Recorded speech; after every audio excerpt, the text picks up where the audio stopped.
বোনরা শোনেন, ভাইরাও শোনেন। সুমাইয়া স্বাধীন কখন স্বাধীন? যখন আবু জেহেল তাকে বলছে যে তুই এই জন্যই ইসলাম কবুল করেছিস যে মুহাম্মাদের সৌন্দর্য দেখে তুই তার প্রেমে পড়েছিস। নাউজুবিল্লাহ সাল্লাল্লাহু আলাইহি ওয়াসাল্লাম কি বলেছে বলেন? তুই মুহাম্মাদের সৌন্দর্য দেখেই মনে হয় তার প্রেমে পড়েছিস। নাউজুবিল্লাহ, আস্তাগফিরুল্লাহ।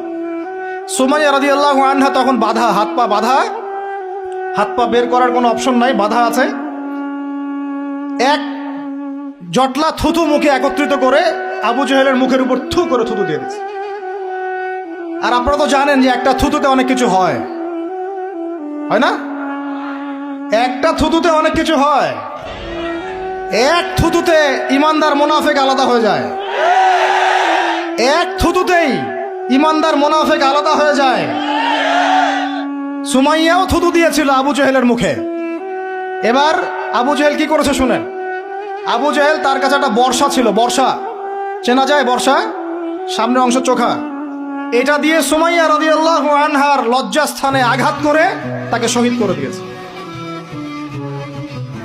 ব্যথা অনুভব করলেন না? আমি জানি করেন নাই, কারণ সুমাইয়া আপনার কেউ না। সুমাইয়া আপনার কেউ না।